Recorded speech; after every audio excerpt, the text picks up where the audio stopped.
Alô, bom dia, estamos de volta nessa segunda-feira, 29 de julho de 2024, sejam todos bem-vindos. Pois é, meus amigos, vitória de Maduro foi anunciada na Venezuela. O Associated Press resumiu o que aconteceu ontem na Venezuela em uma linha, num artigo publicado por Regina Garcia Cano e Joshua Goodman. Na matéria, lê-se o seguinte: o Conselho Eleitoral Nacional, que é controlado por partidários de Maduro, disse anteriormente que Maduro havia garantido 51% dos votos contra 44% para Gonçalves. Esta linha diz tudo. O Conselho Eleitoral Nacional, que é controlado por partidários de Maduro. Bem, o que eu dizia no vídeo de ontem, que eu não tinha nenhum otimismo em relação ao pleito.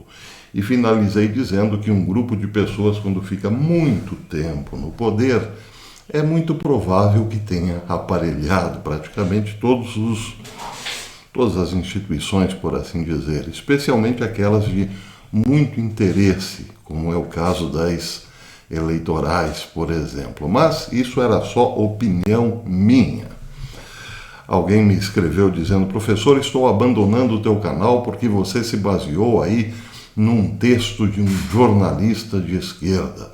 Ora, o bom jornalismo procura ver os dois lados. Em relação ao que escreveu o jornalista de esquerda, para mim era uma dica do que estava armado, do que estava sendo feito para acontecer. Mas se eu fosse preconceituoso e não o lesse, não teria essa visão do outro lado. Enquanto um lado era só otimismo, o outro lado dizia nas entrelinhas que calma, não é bem assim. Não se ganha jogo só com motivação. Aliás, o jornalista esportivo Guerrinha, lá do Rio Grande do Sul, dizia o seguinte: eu já vi muito time perder motivado. Perdeu motivado. Pois é. É preciso sim ouvir os dois lados para entender um pouco melhor todo esse processo. O jornalismo verdadeiro não vive de torcida. Bem, eu já volto aqui à questão da Venezuela. Houve uma repercussão imensa. O Infobae chegou a dizer que foi a maior fraude eleitoral da história. E repercutiu em vários países. Eu já volto a esse assunto. O que realmente preocupa hoje é o jornalismo sério que está fora de moda. Se a bomba que um velho jornalista trouxe hoje, no dia de hoje, fosse repercutida pelos grandes meios de comunicação, meus queridos amigos, os Estados Unidos fechariam as portas para balanço e muita gente iria para o chilindró e quem sabe outros até para a cadeira elétrica. Pois é. Lembram desse senhor, o jornalista Seymour Hersh? Pois é, Seymour Hersh é aquele jornalista investigativo que não tem medo do poder. Em setembro de 2022, quando houve a explosão do gasoduto Nord Stream 2 da Rússia, que levava o petróleo e gás para a Alemanha, Seymour Hersh, em alguns dias, disse o seguinte: foi um atentado patrocinado pelos Estados Unidos. Ele usou fontes importantes dentro do governo norte-americano e trouxe a notícia de que sim, os Estados Unidos estavam envolvidos no ataque ao Nord Stream. Bem, ele voltou à carga hoje, dizendo o seguinte: ele fez duas grandes denúncias que num mundo, digamos assim, as antigas, seria assim uma grande revolução, causaria uma grande revolução lá nos Estados Unidos. Não dará em nada, provavelmente, mas é importante sabermos o que ele denuncia.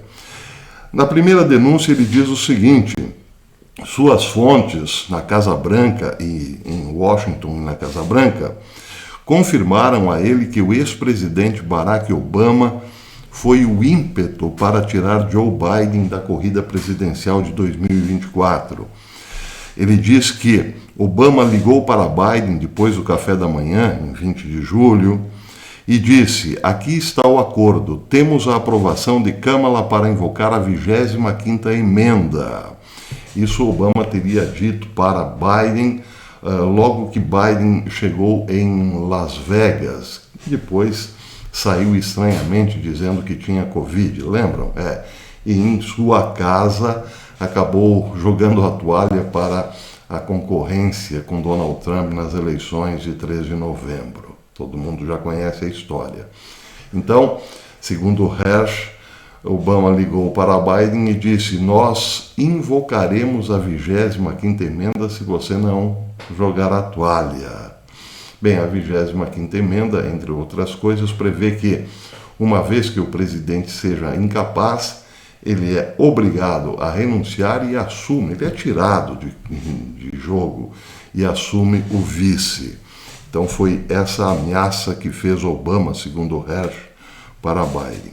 Ele diz que o plano de Obama era não apoiar Kamala imediatamente. Agora ele está apoiando, mas então prevê-se que, se não era o plano dele anteriormente, por enquanto deixa ela brincar. Mas logo mais Obama também provavelmente puxará o tapete da vice. Mas estava claro que ela receberia o sinal verde. Obama tinha uma agenda e queria persegui-la até o fim, e queria ter controle sobre quem seria eleito, controle total.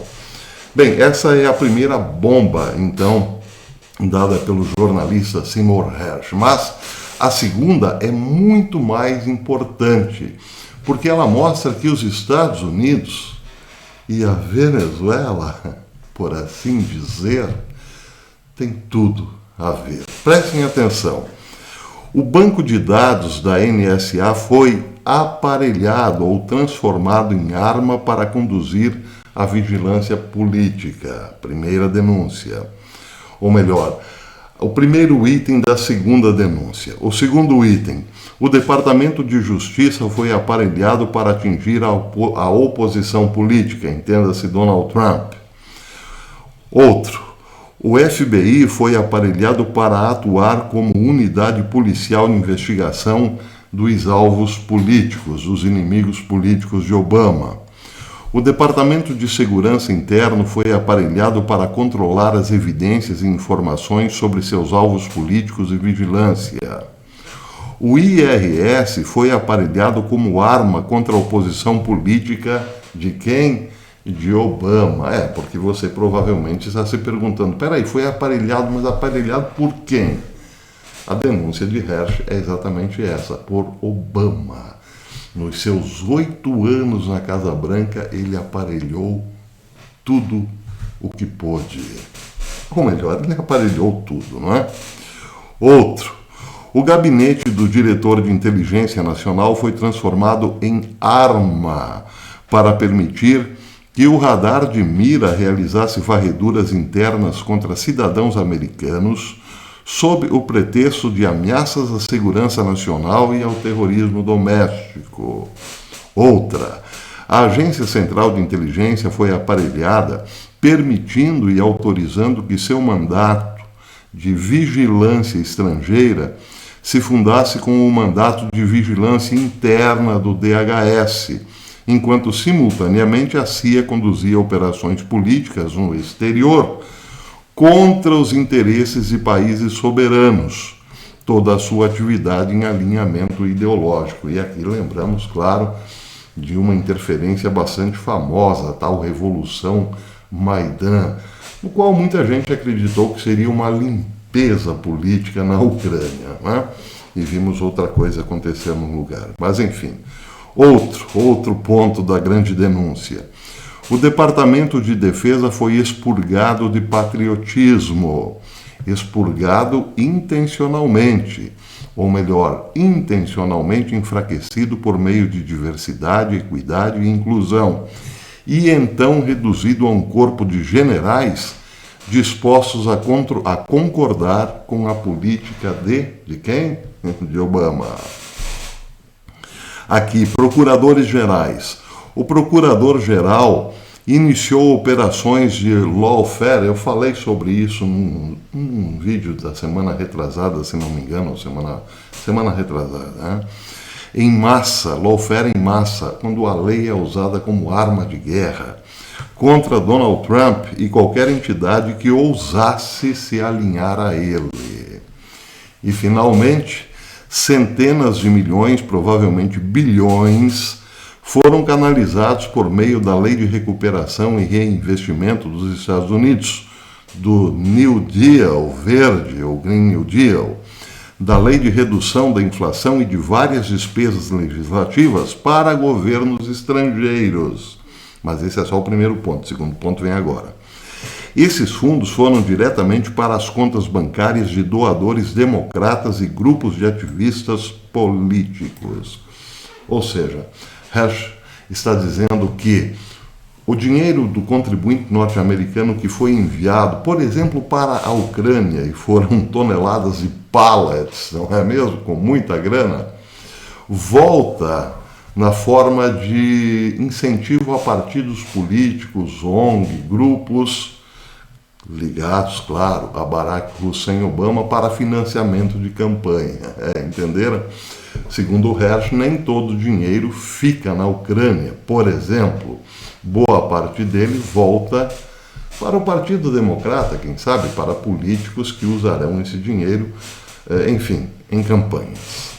Esse, então, é um grande esquema levantado por Seymour Hersh. Mas aí que está a questão, né? Bem, se os Estados Unidos estão assim, quem fará, por exemplo, o patrulhamento democrático em casos como o da Venezuela, por exemplo? Ninguém.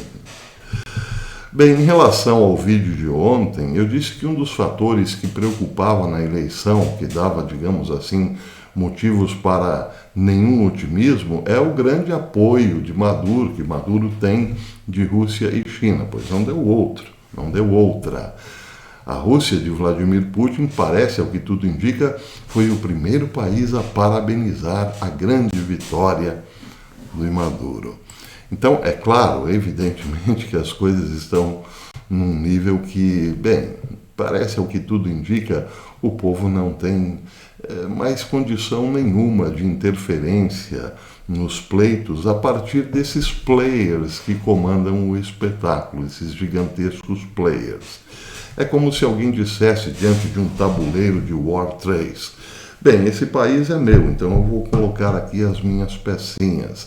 Ah, aquele país é seu, tudo bem, lá eu não interfiro.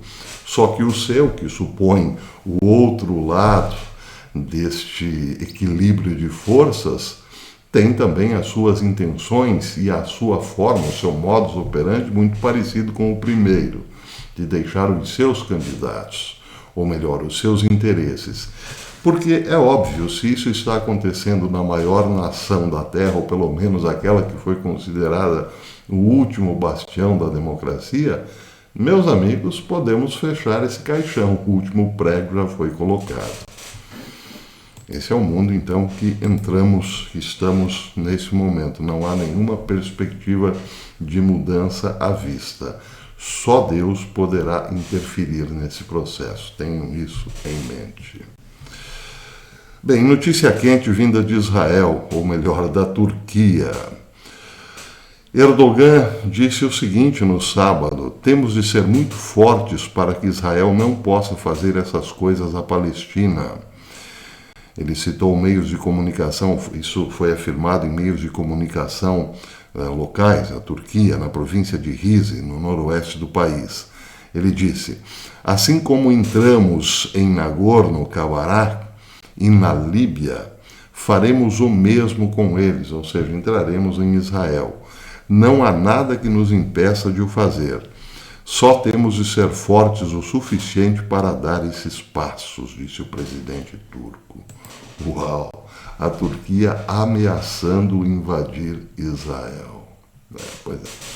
Bem, o ministro dos Negócios Estrangeiros de Israel, Israel Katz, disse o seguinte: ele lembrou Erdogan o que aconteceu com Saddam Hussein. Ele disse: Erdogan segue os passos de Saddam Hussein e ameaça atacar Israel. ele deveria se lembrar do que aconteceu lá e como terminou, dizendo então que é possível que, numa grande interferência norte-americana na Turquia, Saddam Hussein ou Erdogan possa ter o destino de Saddam Hussein. E aí ficamos, em virtude de tudo que Hersh tem dito, ficamos com a pulga atrás da orelha. Será mesmo? Pois esse governo que manda em Biden, o governo que manda no governo, é alinhadíssimo com o Irã. E não custa nada também se alinhar com a Turquia, se o interesse da Turquia é invadir Israel. Bem, é claro que a Turquia deveria considerar o poder de fogo, que provavelmente ainda é muito forte de Israel, mas aí no âmbito nuclear. E é preciso entender que se chegar nesse ponto, bem, aí teremos uma guerra total aos moldes apocalípticos. Bem, seja como for, a situação realmente é muito tensa para Israel. Como confiar no seu velho aliado nesse momento, sabendo que, se tudo o que Hersh diz for verdade, os Estados Unidos é controlado por alguém realmente muito, mas muito perigoso para o próprio Israel. Bem, tenho outras informações, mas por falar, voltando à questão da Venezuela, aqui o Infobae fez uma breve, falou sobre a repercussão em outros países, como o Chile, por exemplo.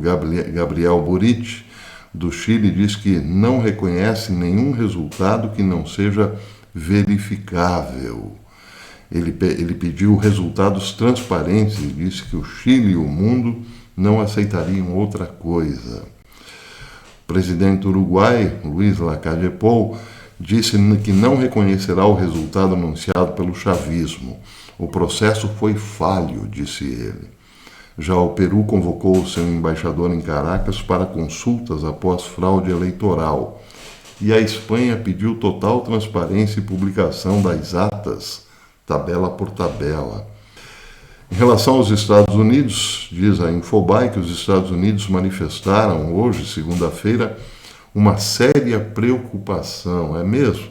Após o resultado eleitoral anunciado pelo regime chavista depois das eleições presidenciais. Temos sérias preocupações de que o resultado anunciado não reflita a vontade ou os votos do povo venezuelano, declarou o secretário de Estado norte-americano Antony Blinken numa conferência de imprensa no Japão, onde se encontra em visita. Kamala Harris também. Kamala Harris havia pedido que a vontade do povo venezuelano fosse respeitada. Ela disse: os Estados Unidos estão ao lado do povo da Venezuela, que expressou a sua voz nas históricas eleições presidenciais de hoje. Devemos respeitar a vontade do povo venezuelano, blá, blá, blá, blá, blá. Ela deveria dizer: devemos respeitar a vontade do povo norte-americano em primeiro lugar, né? Pois é. Daí porque eu dei ênfase ao blá, blá, blá. Bem, eu acho que eu disse isso segundo a Associated Press. Maria Corina Machado tinha dito que a margem de vitória de Gonçalves foi esmagadora, com base nas contagens de votos que recebeu de representantes da campanha. Segundo ela, a oposição tinha em torno de 70% dos votos, quando ela recebeu informação, com 40% das urnas apuradas. Isso é uma informação que ela, segundo Maria Corina Machado, tinha recebido. A oposição, Gonçalves, tinha 70% e Maduro 20% e alguma coisinha. E agora, então, parece que o resultado oficial é 51,2% para Maduro contra 44,2% para Gonçalves. Interessante, né? O 0,2%, muito interessante.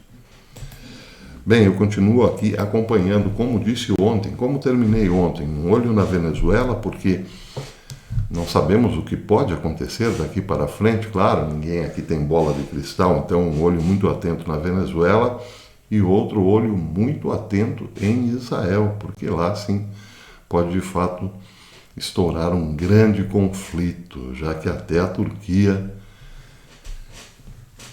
entrou na treta. Até depois, se Deus quiser.